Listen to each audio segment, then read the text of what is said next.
Habang hinihinalaan nga po si Kiefer Alas na may alam sa nangyari kina Rene at ni Adili, yung tatay niya naman po ang temporaring naging head coach or interim head coach. Itinalaga po kasi si Coach Louie Alas, ama ni Kiefer Alas, bilang interim head coach ng Ateneo Blue Eagles. Papalit siya kay Tab Baldwin na bumaba sa pwesto. Matagal na rin si Coach Alas sa coaching staff ng Ateneo, kaya pamilyar na siya sa sistema ng kupunan.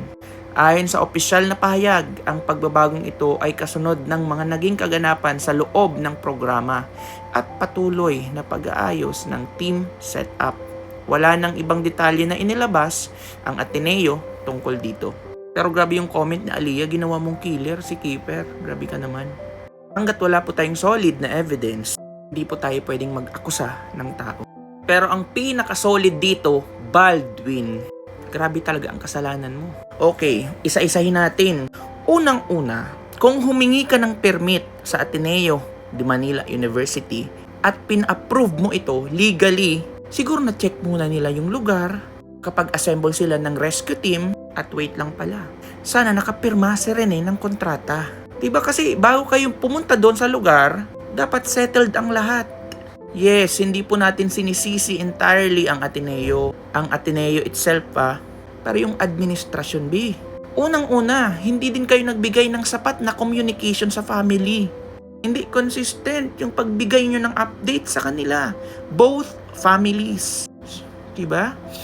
Ikaw yung coaching staff talaga ang dahilan ng lahat. Kung hindi ka pumalpak dito, Baldwin, hindi sana matutuklasan yung deficiency mo sa trabaho mo, sa employment mo. Hindi pala settled yung record mo, yung residency mo dito sa Pilipinas. Kung hindi ka nagpumalpak dito, kayo, buong coaching staff, hindi sana lalabas yung hatred ng mahal mo sa buhay, yung asawa mo, na nagsabi sa Ateneo na hindi ligtas ang mga bata, dati pa, sa'yo. Kung hindi ka pumalpak dito, hindi sana ngayon nasisisi itong si Angel Librero. Dahil sa pagpapatigil talaga ng CPR kay Rene. Ate, alam mo, guys, makinig kayo, may sabihin lang ako dito. Alam mo ba ate, kung nabuhay mo si Rene, magiging hero ka.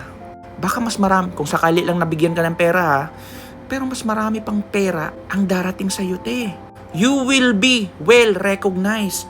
Kung team leader ka ngayon ng MDRMO or rescue team, baka mas ma-promote ka pa.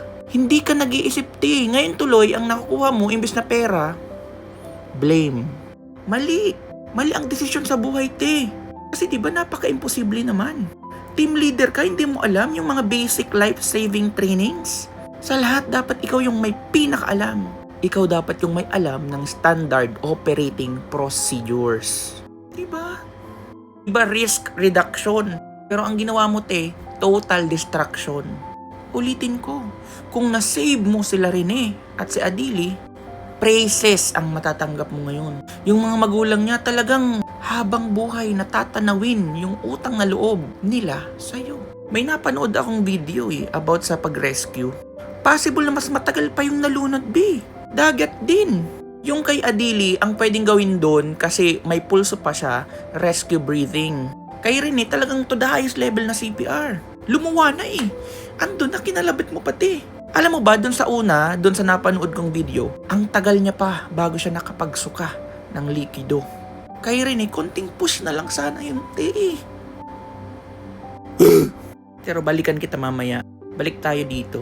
Diba? Kung hindi nagkulang sa simula pa lang, yung coaching staff headed by Coach Baldwin, sana hindi masasabihan na ito, naging killer si Kiefer. Hindi din sana masasabihan na bida-bida yung papa niya. At hindi din talaga maiisip na may alam ang buong pamilya nila. Naintindihan mo yun, sir? Tatutuusin lang. Huwag mo akong titingnan. Nanggigigil ako sa iyo, sir. Diba? So, hindi talaga dapat mamamatay yung dalawa. Bakit may pagganap kayo, sir? Bakit may pagganap kayo na kailangan pang lumayo? Hindi naman pala sufficient yung rescue team mo. Hindi naman well-trained. At parang wala namang mga pakialam yung mga trainees mo. Kasi sobrang dami nila. Ang iba nga daw, relax lang. Very wrong. Hindi sana close yung resort. Hindi sana mag-walk outan yung mga estudyante sa Ateneo. Hindi sana kayo binabash ng buong mundo. Pati yung mga pulis na nagbigay ng autopsy na parang wala lang.